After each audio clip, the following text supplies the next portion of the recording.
jàngeen jëf ci ànd bi ak ñun ITV waxtu xabaaru maraxi jot na li gën a fees bokk na ca nin ba fii jàpp leen élection tabum penc ndaw réew mi coow li jeexagu ca askan waa ngi càmbar lu tax coalition benn bokk yaakaar ñàkk yenn ci ay diwaan yoo xam ñoo ko daan gañeem ku ci ne indi xalaatam daañu ci ñëw ak gëstu Mouhamadou Sy ci biir xabaar yi dal ci bokk itam lu soxal nguuru Sénégal yokkute bi ni yokk lu jëm ci yenn salaire yi fonctionnaire ñenn ci ñoom lu baax la waaye Cheikh Diop mi ŋànk central syndical bi ni wooye CNTS FC moom gis na ni xeex bi des na feneen fu nu war a gën a làmb ngir indi cay saafaram daañu ko dégg ci biir xabaar yi dañ ci bokk itam lu jëm ci coowal yenn ci daan doole yi nañu nekk ak seeni njaate gi ci liggéeyukaay ya kër yi léeg-léeg cokkasante am ba ay gàllankoor mu caa am ana kon ñenn ñi taxawaay bu nu war a mën a def ci wàllu guddi mel relation bi lan la war a mën a doon daañ ci ànd ak gëstub maam seeni bu baabu dañ ci bokk itam bànqaas bi ni wooyee ANER daal dinay becci juróom fukki junni ci ay lampadaire jant bi koy jox courant lan bëgg mooy commune yu bari ci biir Sénégal mën a am leeraangeem ñii di ay maire am ci mbégte loolu daañu ci xuus ca nëmmoo gën a yaatu lii moo fees nis ki faram fàcce gi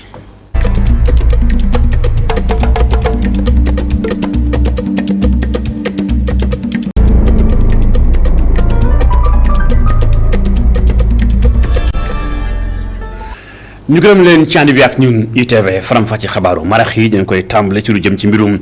tabum pencu ndaw réew mi ba mu jàllee fi saa si ñuy xaar konte carte gi jàppale ni sax ëllëg incha allah ñu mën a am résultat yi ci ab néggandikoo ni bànqaas bi ko sàlloo joxe du ñàkk daañu ko becci ëllëg daañu ko topp incha allah na mu gën a yaatoo waaye bala loolu jàppale ni njiitu réew Sénégal président Macky Sall daje conseil des ministres bu njëkk bi nga xam def na ko tey ginnaaw élection législative yi moom daal dinay gërëm ministres yi nga xam te ne bi ñu ngi woon ci géew bi doon dagaan baatu askan wi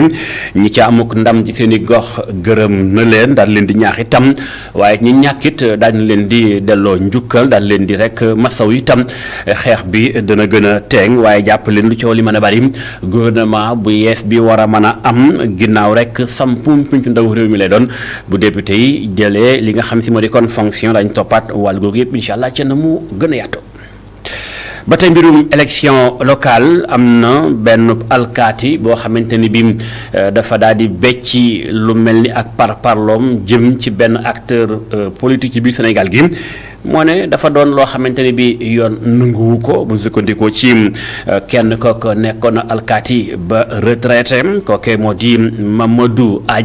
mi nga xam le ni yoon ci boppam mi tënk doxalinu militaire ci Sénégal moo xam le ni kenn ci ab militaire Sénégal amut sañ-sañ di wane fa mu bokk ci wàllum politique par parloom ma ngay faram-fàcce la mu dénk Mabdou Kassé. amul ci benn droit te ci force yi gën a garaaw ci soldat bu nekk su activité mënul wone ne dafa bokk ci parti bi wala dafa ànd ak kii wala dafa ànd ak kii kooku nekkul sax ci biir affaire ci suñu comportement ñun état la ñu amal affaire. président de la république en tant que institution c'est-à-dire bu représenté pas en tant que parti politique moom parti politique bu yore suñu yoon nekk ci keneen parti politique bu yore suñu yoon nekk ci li si yoon nekk mooy président de la république ak institution yi naka la ñun la ñuy doxalee ak ñoom te armée dafa ko leeral léegi ku dugg ku nekk yaa ngi nekk en activité dugg ci ay activité ay kii politique di defar ay kii politique yaa ko teg sa bopp ministre de la défense des forces armées génne woon na benn note je crois ci biir élection locale yi fixe yooyu yëpp rappeler militaires yi ne seen bokkuñu ci biir espace politique bien que dinañu vote parce que le vote c'est le citoyen ça militaire qui vote mooy voté wante jël bokk ci ay parti bokk ci ay regroupement bokk ci ay kooku militaire waru ko def militaire waru ko sax jege voilà. alors lan mooy sanction yi nga xamante ni militaire bi mën na dal ci kawam. kooku commandement bi mooy apprécier ça dépend est-ce que dafa wone est-ce que dafa bokk est-ce que dafa participer est-ce que dafa loolu commandement bi moo koy kii mais ci xam nga armée juróom-ñaari faute la ñu wax mu nekk ci armée kooku dafa bokk ci faute yi gën a garaaw ci armée maintenant dépendant de li mu def ci li mu def est-ce que dafa bokk ci benn groupement est-ce que dafa wonewu est-ce que dafa sol tenue bi mu koy def est-ce que voilà loolu yëpp commandant moo koy apprécier mais mën na nekk sanction yu garaaw bu militaire defee. mu doon kàddu ko Amadou Aj doon leeral jëm ci militaire amul sañ-sañ benn yoon feeg muy dem retraite di becci lu jëm ci parparloom ci wàllum politique wala lu ni mel moom di ab colonel à la retraite jokkoom ak Mame Abdou Guèye Kassé. leneen ci mbirum politique résultat yi mi ngi wéy di wàcc ndànk-ndànk jàppale ni kon gis nañ ni fu bari ci ay gox benn bokk yaakaar am na fa ndam Diourbel bokk na ca Dame Diop mi nga xam si ministre la ba fii itam waaye ak ñamu àndal doon wone seenu ko mbégéreem ak it wone nañu ànd ak askan wa ñu jàpp ni ak lu mën di xew am na njukkal bu askanu njaareem jox ñi nga xam ñooy di waa nguuru benn bokk yaakaar gi leen Dame Diop kàddoom jipp ak ñamu àndal la mu dénk góorandaak law résultat yi xam bëggoon nañ ko partager ak yéen comme ni ma ko waxee léegi rek li ko waral nag mooy joxante loxo bu ñu joxante loxo fas yéene continuer ko parce que li ñu gis fii ci mobilisation ci région bi ci département bi ak liggéey bu mucc at bi nga xam ni suñu président coalition président de la République Macky Sall mu ngi koy liggéey ñu fas yéene ko continuer jàppale ko. kon bi intérêt coalition bi taxawee intérêt suñu président coalition taxaw ñun ñëpp ñu fàtte seen bopp ñoom ñëpp ñu suñu fàtte seen bopp pour jàpp ci ba suñu borom may ñu ndam bi. kon boog fii ci Njaareem ci département Diourbel suñu ngañaay kenn la du ko lam-lamee comme ni suñu ngañaay ci biir Sénégal yëpp kenn du ko lam-lamee incha allah te que ku ci nekk ci ñun militants yi citoyens yi de manière générale mais état dinañ taxaw pour sàmm ngañaay loo nga xam ni suñu coalition am na ko ñun politique yi ñu war a respecter le verdict des urnes incha allah. ñu jógee Bawol wëtali diwaanuk Njàmbur ca Louga ginnaaw benn bokk yaakaar ak ndam la ñu am ca biir Njaareem ak la ko wër ñii di waa Wallu ak Yewwi di intercoalition boobule ñoom jàpp na ni la ñu am ndig ndam ca diwaanuk Louga boobee département lañ ci am sakkan na lool kon jàpp na ni ñoom Yewwi Askan Wi ak Wallu buñ boolee la ñu am ñoo am ndam ca diwaanuk Louga ndaje mañ ci wate woon yaatu woon na lool kenn ci ñoom kàddoom jëpp ñoo ngi ko duppee Mansour Sour la mu dénk suñu correspondant Seykou Diallo. gulóoboo yi génnagul mais incha allah dinañ ko xam mais daal jàpp leen ni li nga xam ne si Yewwi Askan Wi ak Wallu ànd nañ ko ak perte de voix yi nga xam si dem na si listu Wallu soo ko boolee ñëpp xam nañ ni intercoalition Yewwi Askan Wi Wallu ñooy contrôler le département loolu moom leer na ñëpp kon xam nañ ni Macky Sall est minoritaire dans le département de Louga également comme il est minoritaire au Sénégal ñëpp xam na ne léegi réew mi Sénégal intercoalition Wallu ak Yewwi ñoo koy contrôler ndax démb gis ngeen point de presse bi nga xam ne si les leaders l'ont fait estimation yi ça nous donne plus de 83 voire 84 députés kon le parlement est entre les mains de Yewwi Askan Wi Wallu Sénégal te loolu le département n'est pas en reste ndax fu ñu dem bay tudd 41 000 voix voire plus jàppal na ñoom ils ont contribué dans ça kon nag waa département bi ñoom ñoo libéré seen bopp ñoo yeewi seen bopp et ñoom xam na ni incha allah fi ñu jëm si 2024 changement radical mooy am si réew mi te également département de Louga du si ginnaaw te ñii ñu seen i ndaw di seen i doom taxawaay bi si war den ko def. jóge Njàmbur wàccaat ci xolu Ndakaaru capital bi ndax élection yi jàll na mu am yenn barab yoo xam benn bokk yaakaar da koo ñàkk moo nay kàngam ña nga fa nañ jël fu mel ni ci misaal Grand Dakar foofee am nay kàngam yu bokk ci benn bokk yaakaar ñi am ay ndomba tànk waaye lu tax ñu ñàkk jàngat gi mooy kon ñàkk bennoo ci seen biir indi ak bennoo ba tax bennoo amu fa li ñàkk moo ko sookee gëstu Mouhamadou Sima Fall wala reportage. ci wetu benn salle de musculation bi nekk Grand Dakar Djibi Ndaw ak ay xaritam ñu ngi waxtaanee mbirum politique ci commune bi. défaite bi coalition Benno Bokk Yaakaar daal di am ci gox bi lay bàyyi nañ ci xel bu baax bu ñu sukkandikoo ci moom li ko waral moo di ni rek ñi bokk ci mouvance présidentielle bi dañuy xeex seen biir. mosuñoo xalaat ni carrément ni Jean dana fi gagné wala Ndeye Sall dana fi gagné parce que danoo xaajaloo dañuy ànd nii rek mais xam nga ni carrément dañuy maslaa quoi mais xam nga ni carrément bëggante wuñu kon duñu joxante seen carte seen biir. beneen endroit ci Grand Dakar ñu fekk fa beneen décor Adama Ndak moom mi lay jàpp ni askanu Grand Dakar dañoo sanctionné àndandoo président de la République ci gox boobee. population bi ñu Macky Sall fal dañoo faalul population bi moo tax Macky Sall ñàkk li mu yor. su fekkee ñi mu Macky Sall fal bu fekkoon te mii respecté nañu population bi Macky Sall da koy gagné carrément mais fa nit ñi fal ñoo sàggane population bi gedd leen. ñeneen ñi nag xalaat ni contexte bi nga xam ni moom la ñuy amalee élection yi loolee waral ba nguur gi daal di ñàkk ci yenn ci ay gox. wéradi yi bari na ordonnance cher na ba dañu gëlëm xamatuñu kan la. yokkum bagage yi diggante Poutine ak Ukraine yàq na ci nguuru Macky Sall parce que lu bari ñi xamul moom lañ koy jiiñ. gannaaw bu coalition Benno Bokk Yaakaar daal di ñàkk Grand Dakar Djibi Ndaw nag am yaakaar ni mën nañu inverser tendance yi ci yeneen élection moom mi lay mu leen di jox benn astuce. bis buñ boolooyee defar Grand Dakar xool li xale yi bëgg ñu dox ci waxuma la Grand Dakar waaye leneen lu Grand Dakar sax dañ koy téye. jaajëf Mouhamadou Sim leneen lu su war a càmbar mooy yokkute jóge ci état wu Sénégal jëm ci yenn ci ay fonctionnaires ci wàllu gu wuute lu ni mel moo tax rédaction bu ITV càmbar ko itam bokk na ca Cheikh Diop syndicaliste la moo jiite centrale syndicale bi ñuy woowee CNTS FC force du changement la mu gis mooy naam yokkute baax na kenn du ko bañ waaye xeex bi gën naa xóot loolu te itam dañuy gën a wëyal seenu xeex ba am ci yenn poñ yi ay saafara Cheikh Diop jokkoom ak Awa Diop. ñun loolu lu ñuy rafetlu la parce que dafa nekk suñu itte waaye ñu fàttali ne revendication bi nga xam ne moo ñu gënoon a soxal moo doon système de rémunération bi nga xam ne moo tënk fonctionnaire yëpp mu nekkoon système bu nga xam ne dafa xaw a am xaj ak seen mu bëgg nag buñ dee jéem ci loolu pour que régler suñuy préoccupation ñu def ko ci anam bu nga xam ne du jur les systèmes ba la juróon ba tax ñu taxaw waaye li ñu gis mooy am na déjà ay kaddu yu jóg ci secteur yu bëri fu mel ni santé ñuy wax ne li ñu def boolewuñ leen ci ñeneen naan li ñu def boolewu leen ci am na kon catégorie de personnel bu nga xam ne jëluñu leen en compte te bu waxtaan amoon loolu du am loolu la ñuy bañ loolu rek moo ñu ci indil jafe-jafe waaye nuñ ko defee baax na augmentation waaye bu mu jur li nga xam ne day indi xej ak seen du loolu daal mooy suñu jafe-jafe te déjà am na ay kaddu yu jóg ci secteur yu bëri pour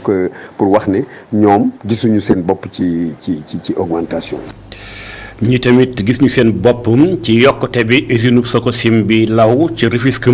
lu mel moo tax bànqaas bi nga xam si moo di notable yi ëmb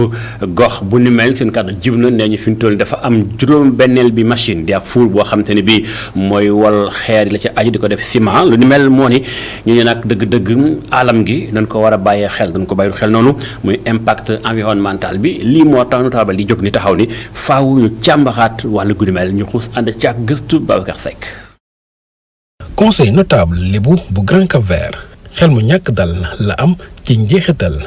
bi nga xam ni usine bi defar ciment ci Tëngéej am na ko ci alam bi conseil bi mu ngi naxarlu li ñu may Sococim mu tabax ab four bu bees ñu mën ko méngale ak usine na parce que Sococim digge bu mu diggee ak état bi war ko dem booy njaay bi mu ne day changer four 6 maanaam jël four 3 four 4 bi yëpp da koy changer def ko benn four non Sococim deful changer wul four Sococim usine la tabax usine la tabax ku dem na mu mel nga xam ne kii dafa siif tabax usine ngoon fen na buur fen na askan bi fen na boppam waaye fen na sart yi tëdd alam gi nga xam ne mooy code de l'environnement yooyu yëpp nag bu ñu xoolee di ko xool noppi am nu nit dañ ciy xaw a tiit waaye amalul njariñ ñi nga xam ne lor nañu ci li nga xam ne mooy ëlëm gi mu ëlëm alam gi di kiiw bi ñu di ko environnement te que pollution tubaab di ko lakk. ci kaddu kilifay lébu yi usines yi di gas mën naa dem ba fi ñu béyee duñ ko am. Sococim nag su fekkee dafa am lu muy mayee ko baaxal waroon na tàmbalee defar ñi mu yàq tooñ leen ay ati at lor leen pollution ba yàq dëkkuwaay yeeg jël ak suufi jàmbur yeeg tooli jàmbur yi biyeet mbooy mbay lendeng dara desul lu nit ñi moom ko ñu xamal ko bay nekk xale daan fa bay dugg ak jéggi raay ak lépp Sococim nee na ko fu fekk la woon ca Berlin ca Allemagne miir boobu nga xam ne dafa ñëw te rek daggali ñaari Allemagne yi moom la Sococim def léegi dagg industrie bi dagg dëkk bi moom jël suñu alal teg fa miir boo xam ne yoon teguwul ci yoon ak sàcc gu ñu noppee la ka dañ koy wax. conseil notable lébu mu ngi laaj Sococim mu delloo titre foncier 1691 askan wi ngir ñu mën fa dëkkal ñi nga xam ni géej gi dafa nangu seeni kër. naxaru xol ca Rufisque waaye mbégteem xol ca Thiès ak la ko wër foofee bànqaas bi ñuy wooye ANER moo yëngu ci fexe ba soppi luy jóge ci jant beeku ay rayon maanaam di tàngaay la ci aju def ko courant dafa beccil toll ci juróom fukki junniy lampadaire ay lamp mbedd la jant bee koy doxal nar koo jox yenn ci ay communes yu bari ci biir réewum Sénégal waaye rawatina daanu Thiès góornóoru gox ba lan jox bong yi nga xamante ni bii commune bi ci nem moo lay sàkkal la nga war a am ci ay lamp mbégte la def ci ñoom faram fàccee ak Isidore Alexandre Sène. lu toll ci 50 000 lampadaires solaires la ñu nar a jébbal commune yi nga xam ne ñoom ñoo nekk fii ci Sénégal mu ñeel ñaareelu sumb wi nga xam ne de dañ ko jëmale ci wàllu électricité jaarale ko ci kuréel bi nga xam ne moo di agence nationale des énergies renouvelables jëwriñ bi ñu dénk pétrole ak énergie jébbal na ay bons lampadaires solaires ñaar fukk ak juróomi commune fii ci région bu Thiès. président bi mu lancé deuxième phase bi daa am ay conditions yoo xam ne daf ko fixé ñi nga xam ne ñoo yore mise en œuvre maanaam ministère pétrole ak énergie ak ANER def ne. comme am na ñu nga xam ne joxoon nañ leen lu mu tuuti mu bëri bi yoon commencé leen ci nga xam ne amuñu woon. soo ñëwee Thiès premier programme bi ñaar fukk ak ñeenti commune amoon nañu bi yoon ñaar fukk ak juróomi commune la ñuy njëkk a jox. ñoom waa ANER nee nañu joxe lampadaires solaires yi ci lu am solo la waaye nag yorin wi tamit bàyyi nañ ko xel bu baax a baax. ANER dafa dugal ci contrat bi entretien pendant juróom-benni at maanaam ki nga xam ne moo gagné marché bi. moo yore entretien bi ba juróom-benni at yi jeex waaye du ñu toog itam croiser les bras. moo tax ANER mu ngi réfléchir déjà pour naka lay jël relais bi. ñaar fukk ak juróomi communes yi nga xam ne nag ñoom lañ jébbal yile bon mën nañu amaat yeneen i lampadaires solaires buñ ko soxlaa gouverneur bi yor affaire administrative di ko rafetlu te ni nga fay baax. ñaar téeméeri lampadaires yooyu tamit mën nañ ko yokk buñ demee ci terrain bi collectivité territoriale yi xool xam ne besoin bi ëpp na loolu ñu mën leen ko yokkal. programme bi tamit day jàppale communes yi ci seen facture yi cher bi mu doon cher mu mën a wàññeeku ndax bu ñu jëlee solaire bi nga xam ne ci jant bi lay jógee dina mën a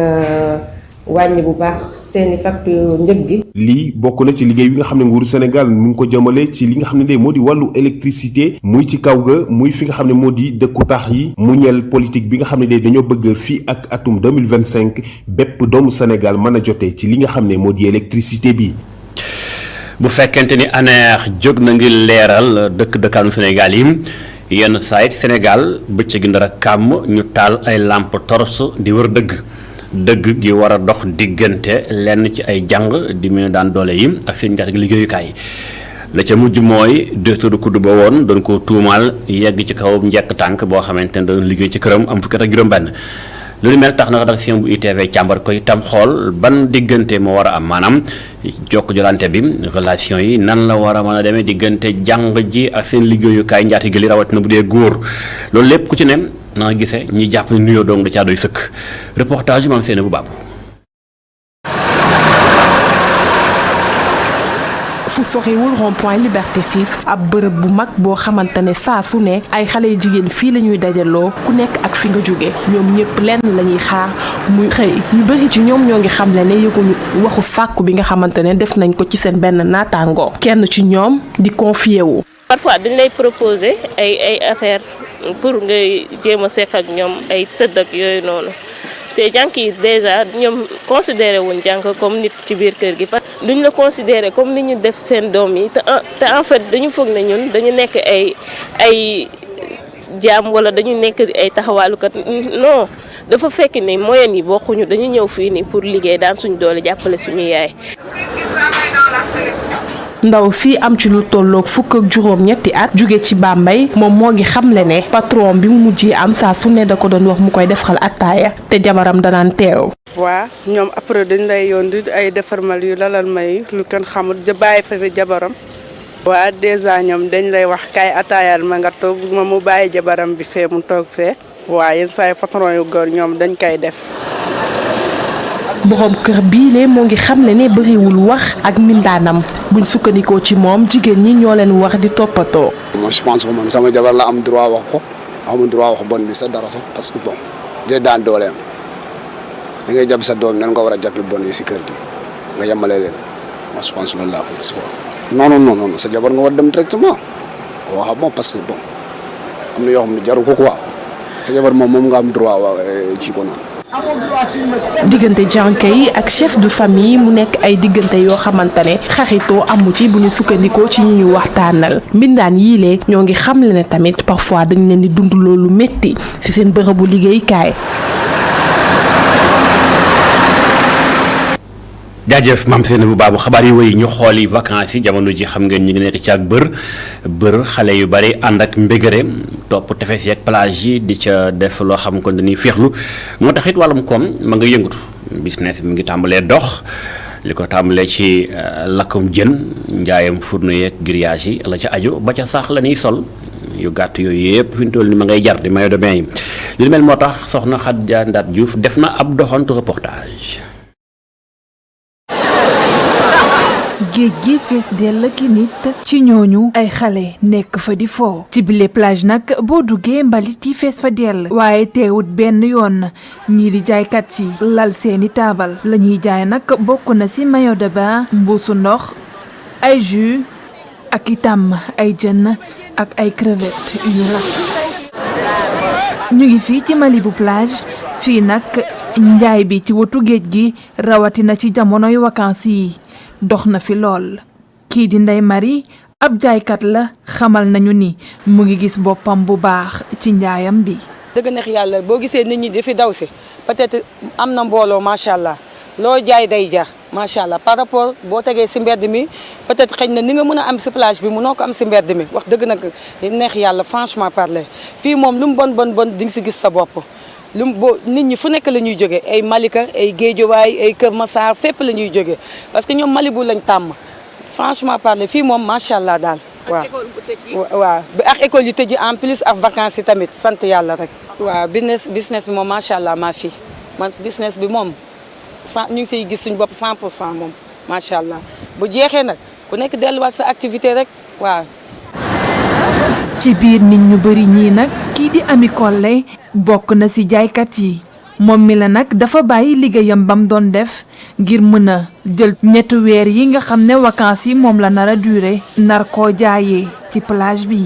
moom alhamdulilah ñu ngi sant yàlla mais bu nekkul vacances dañuy dem suñu kër dañuy dem liggéey beneen liggéey tooguñu ci géej gi mais géej gi été bi kese moo tax ñu wàcc fii loolu rek moo tax ndax lii kese la ñuy dóor pare dem seetiwaat leneen récolte mu bëri tëjaat tamit ñu dawaat ñëwaat xool lu ñu leneen lañ fi am.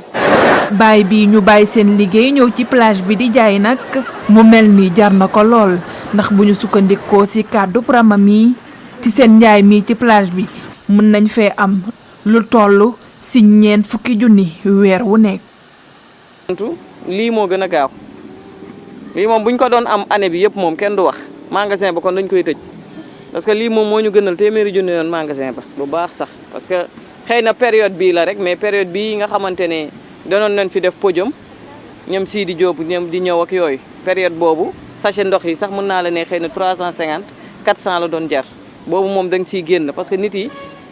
liggéey nañ fi moom chaque mois 200 000 wala 250 000 liggéey nañ ko. jamono ji ju nekk di jamonoy vacances élèves yeeg étudiants yi ñu ci bari di wutali plage yi jamono yii bile période nag nekk ab période bu neex ci jaaykat yi nga xam ne wutali nañ ñoom ñëpp plage yi ngir jaay fa seeni marchandises.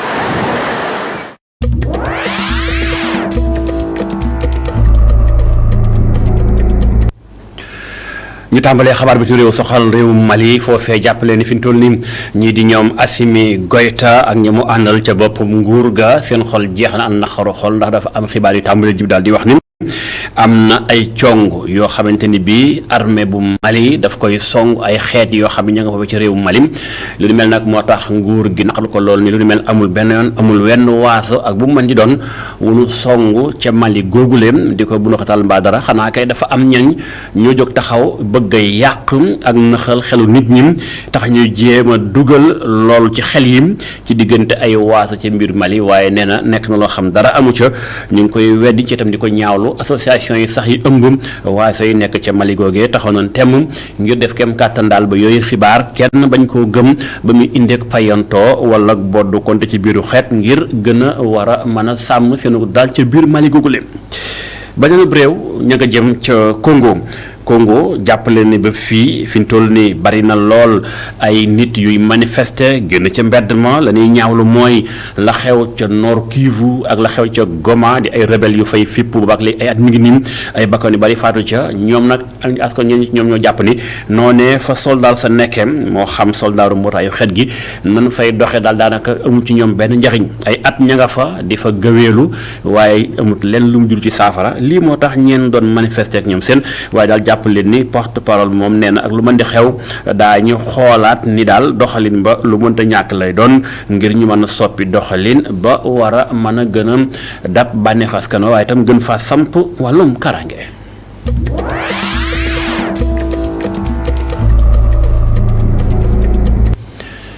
loolu moo tëj xabaaru marax yi ITV sant leen gërëm leen ci ànd beek ñun gërëmaat équipe bi ànd ak ñun boobaak léegi bàyyi leen ak bloc d'information bi la total Cheikh Zana Fall ak ganam mu doxal ba ci kanam jàngeen jëf.